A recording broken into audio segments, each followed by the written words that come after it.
Irish guy. Anyway, who's got the time to watch every pre-season game for every Premier League club? That's about as daunting a task as if I told you to watch every Harry Potter film in Swedish. After the 7th film, you'll probably be begging for a coma. But lad, reading into pre-season results is dangerous because those games shouldn't matter. Honestly, it's a bit like a middle-aged school teacher stalking her pupils on holiday, just spying on 14-year-olds, stuffing their faces with burgers in a pool in Turkey, or just lurking behind the airport bins to see if Johnny's brought his maths homework with him.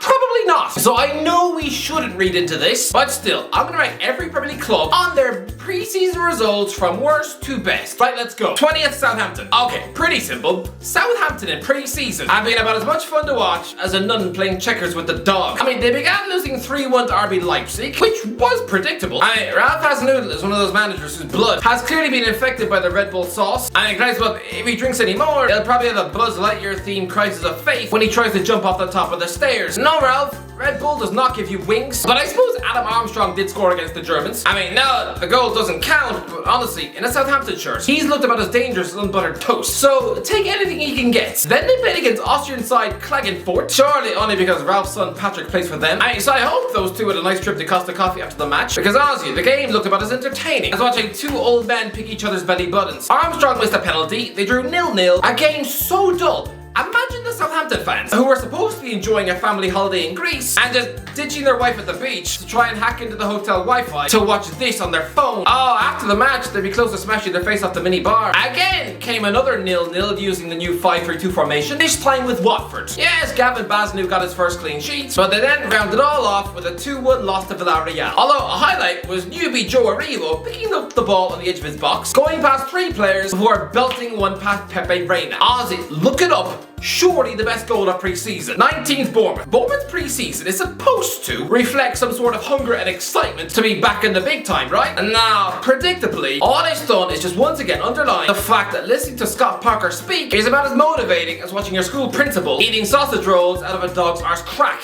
Not so much. Losing to Bristol City 1-0 at home. Watching Chris Martin score the winning goal. For Bournemouth fans. The last time Chris Martin made you feel this sick was when their wives dragged you to a Coldplay concert, right? Sure, they also beat Sheffield Wednesday 2-1 in Portugal, but they also lost 2-1 away at Braga. And then there was another 2-1 loss to Real Sociedad.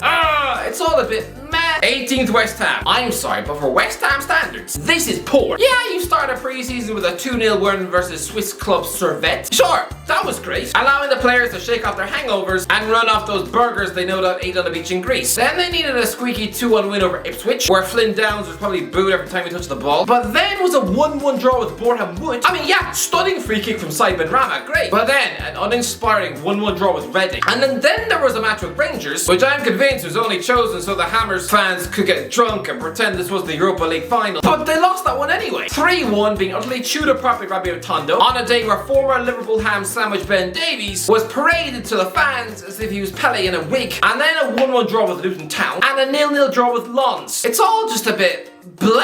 I know it's only pre-season, but honestly, the Hammers fans watching that probably about as excited as if they were told to eat dog poo for lunch. 17th Liverpool. Liverpool's pre-season was such a mixed bag. It's like being served a bowl of pasta. Sure, there's some lovely seasoning and red peppers, but you also have to fish out chunks of broken glass. I know they started with the children on the pitch, but still, Jurgen Klopp was still able to give half an hour to his big hitters too, and still they lost 4-0 to Man United in Asia, with your midfield being torn apart by Robbie Savage's son. That's not ideal. You had 22 minutes to stick a single goal past Tom Heaton, someone who's probably got the knee cartilage of a murdered horse. To be fair, beating Crystal Palace 2-0 in Singapore was a good win, and smashing RB Leipzig 5-0 with substitute Darwin Núñez scoring 4, that was just dreamland stuff and ammo for the fans on Twitter. But then was a sloppy 1-0 defeat to RB Salzburg, before a mixture of Liverpool kids and their babysitter James Milner were then stuffed 3-0 by Strasbourg at Anfield. And considering Ibrahim Konate mostly played that match like a stiff Titus Bramble, then I don't know. For Jurgen Klopp's ridiculously high standards, it's not the best pre-season. 16th Nottingham Forest. I wonder, when Dean Henderson was forced to pick the ball out of his own net 3 times in his debut against Coventry, does anyone reckon he might have gone home that night and just begged Nick Pope to trade places with him? Where do you start with Forest? Here's the negatives. A 3-1 loss to Coventry, a 1-0 defeat to Union Berlin, there was an uninspiring 1-0 win over Burton Albion, but also an impressive 3-1 win over Hertha Berlin. But yeah, a boring 0-0 with Barnsley and a sloppy 2-2 draw with Notts County. But finally, a pretty decent 1-1 draw with Valencia on Jesse Lingard's debut. Although Steve Cooper versus Gennaro Gattuso in the dugout. These are two men I didn't expect to ever meet each other. It's been like seeing Wolverine sharing an elevator with Tinky Winky. Although, to be fair, Gattuso and Cooper in the same room. I mean, just steal a bunch of children from the playground, and those two could legitimately recreate the School of Rock. But 2 wins, 2 defeats, and 3 draws. This is all against beatable opposition. And yet, big spending Forest only scored 8 goals in 7 matches.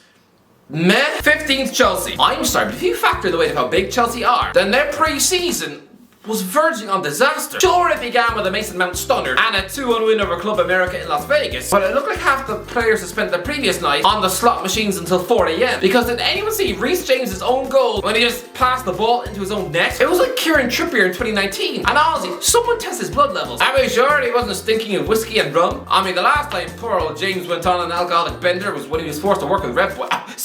Sorry, just a joke. Then they drew 1-1 with Charlotte FC and lost the penalty shootout when Conor Gallagher tried to Panenka it down the middle and wound up just looking like a cocky Barbie doll. 4-0 loss to Arsenal sent alarm bells ringing. Sure, a 3-1 win over Udinese was a nice recovery, and Raheem Sterling got himself a goal, but to be fair, have you seen the goal? It was just a scruffy thing which rebounded off his knee. And Edouard Mendy is looking very shaky.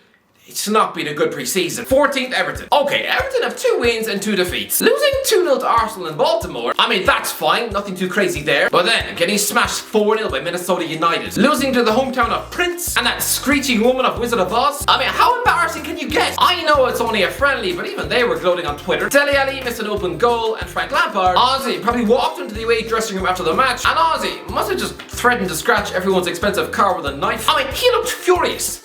And a bit desperate. If they'd then gone and lost to Blackpool, that would have been disaster. But no, they went to 1-4-2, and crucially, Dele Alli, I mean, he could have spent the month of July sulking after his open goal miss and being laughed at on Twitter, but no, he brushed himself down and scored twice. And then they beat Dynamo Kiev 3-0 at Goodison Park. Dwight McNeil scored twice in his debut, and they even let a fan score a penalty. So, nice recovery. 13th Tottenham. So Antonio Conte has spent this pre-season working his players so hard they're getting sick in their lap. I bet their vomit just stinks of cauliflower, creatine and tuna. Honestly, this man is so strict. I mean, he's like the Italian Felix Magath. Listen, beating Team K League 6-3 in Seoul must have been fun. It was in front of 64,000 people, all of whom love Son Heung-min more than any set of football fans love any other player. Honestly, he's like South Korea's Brad Pitt. What followed then was Ivan Rakitic cancelling out Harry Kane's opener in a 1-1 draw with Sevilla, and then Kane scores a double in a 2-1 comeback win over Rangers at Ibrox, before they then come up against Jose Mourinho and Roma in Israel. And guess what? Roma win 1-0. I'm guessing after that match, Mourinho must have felt like ringing up Daniel Levy and laughing down the phone. Everyone is hyping up Tottenham, but these pre-season results just leaves a taste of uncooked beef in my mouth.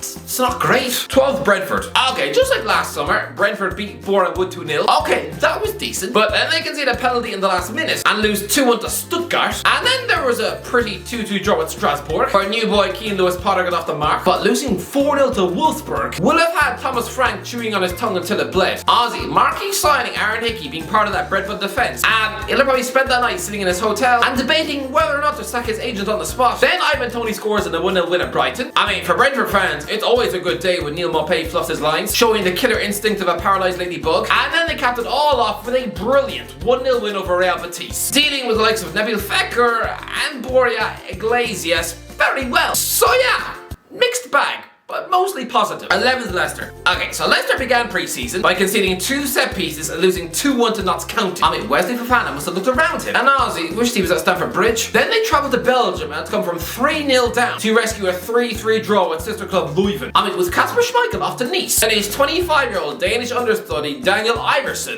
he's doing himself no favours. Against his former team Leuven, he looked like an erratic pigeon. A 4-0 win at Hull City was brilliant stuff, as was a ruthless 3-1 win at Derby County. Then came a comfy 2-1 win at Preston, before Kiernan Dewsbury Hall scores yet again in a fantastic 1-0 win over Sevilla. So, yeah, again, mostly positive. 10th Fulham.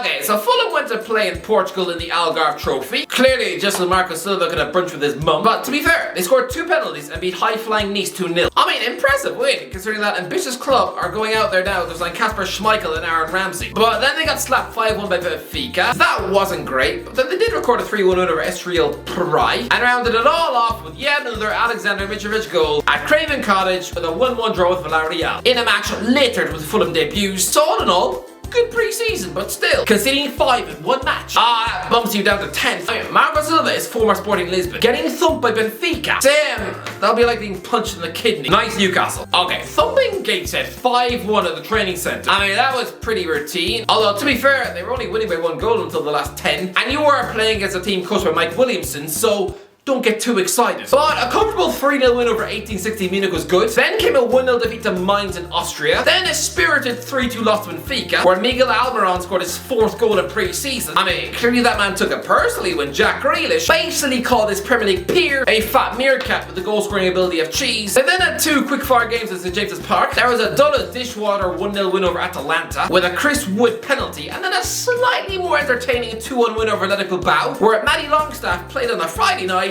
and then the Saturday afternoon. Clearly he's got bionic legs, the ginger Robocop. Okay, to be fair, he played a combined 7 minutes. He probably could have done that standing on his head. 8th, Brighton. Again, mixed bag. Brighton drew 0-0 with Belgian club Union SJ. Then travelled to Portugal to smash Estoril Praia 4-1. They then hop on a plane back to England to beat Reading 2-1. Then comes a pretty dull 1-0 loss to Brentford, before rounding things off with a Leandro Trossard hat-trick and a 5-1 explosion win versus Espanyol. I mean, sure, you did let Joselu score. You know, former Stoke and Newcastle flop. The guy who, when he was in the Premier League, looked like a walking, talking piñata with the first touch of red cabbage. So yeah, letting him on the score sheet isn't great for the old self-esteem, but still, 5-1 win in their new kit? Brilliant. 7th, Man City. Man City only played 2 games, both in America. One was a scrappy 2-1 win over Club America, and the other a pretty boring 1-0 win versus Bayern Munich, where Erling Haaland scored the only goal. I don't know. 2 games played, and just 2 players scoring in pre-season? Haaland and Kevin De Bruyne? Not very exciting, is it? 6th, Crystal Palace. Crystal Palace played 7 games. A chaotic 5-4 win over Millwall, where their attacking football was so delicious to watch. Then there was a 2-0 loss to Liverpool. They then smashed Ipswich Town 4-2. Again, more mouth-watering link-up play and goals. They then fly to Australia and lose 3-1 to Man United. Draw 1-1 with Leeds. And then return to England to pummel QPR 3-0. And thrash Montpellier 4-2. Lads, 17 goals scored in pre-season, with the likes of Ebereki Eze and Wilfred Zaha looking in top form. Oh, Padders are going to be fun to watch this year. 5th, Wolves. Wolves have been good in pre-season. Okay, they began by losing 2-1 to Levante, but then they stuffed Alaves 4-0, beat Burnley 3-0, smashed Forest Green Rovers 4-1, thumped Besiktas 3-0. Okay, they then lost to Villarreal B, but then was a spirited 1-1 draw versus Sporting Lisbon, where Pedro Concalve scored against his former club. I mean, honestly, he's a big money Portuguese superstar, and Wolves just treated him like he was some Molyneux work intern just to fetch the coffee and the Kit Kats. Oh yeah, and then they ended it all with a 1-1 draw with Firenze. I mean, the likes of Morgan Gibbs-White and Daniel Podence have been running the show this summer, and they've responded to accusations of being a boring football team by scoring 18 goals in 8 games. Lads, only one team in the Premier League has scored more goals than them this summer, and they're supposed to be this dull team who can't score? Well, look at them now. Wolves have got some bite. 4th, Leeds. I know I've said Leeds will go down, but lads, they've had a good pre-season. They began by smacking Blackpool 4-0, then they sneak a 2-1 win over Brisbane Roar in Australia. I mean, sure, there was that loss to Aston Villa, then a 1-1 draw with Crystal Palace in Perth, before wrapping things up with the Rodrigo hat-trick and a 6-2 win over Cagliari at Ellen Road. I mean, that was the game where Jesse Marsh's ball just clicked. Even Patrick Bamford was scoring again. Twice.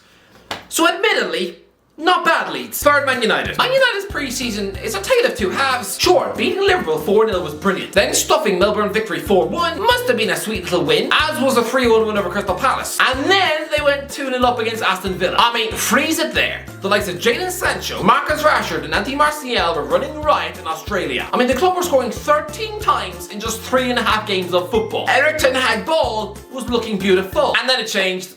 Villa snatched a last-minute 2-2 draw, which was called unacceptable by Ten Hag. They then slipped to a late 1-0 loss to Atletico Madrid, and then they're held to a 1-1 draw by Rayo Vallecano, where Cristiano Ronaldo just went home at half-time, but still, good signs for Man United. 2nd, Aston Villa. Good pre-season for Aston Villa. I mean, very good. They began by thumping Walsall 4-0 at the Poundland Stadium. They then hop on a plane to Australia, where yeah, Philip Coutinho missed a penalty against Leeds, sure, but Danny Ings still scored the winner in a 1-0 win. They then squeak 1-0 past Brisbane Roar, nick a last-minute 2-2 draw with Man United, where they survived the first half Ten Hag onslaught, and rounded things off with a brilliant 2-1 win over Rennes in France, where new centre-back Diego Carlos scores the winner. I mean, just perfect. 1st, Arsenal. 5 games played, 20 goals scored. In pre-season, Arsenal have been mouth-watering. I mean, first of all, thrashing Nuremberg 5-3 must have been a nice watch for the fans. Then a routine 2-0 win over Everton, followed by a comfortable 3-1 win over Orlando City. But then, I'm sorry, who expected expected them to thump Chelsea 4-0. That wasn't even the most impressive win. No. I think beating Sevilla 6-0 is just madness. Gabriel Jesus has scored 7 goals in pre-season. 7. He's only been an Arsenal employee for less than a month. This is surely the club's most exciting ever pre-season. Arsenal this summer have been incredible. Anyway, that's what you think. Let me know in the comments. How would you grade your pre-season? Let me know in the comment section below. If you enjoyed the video, don't forget to subscribe as always. I'll talk to you in a while.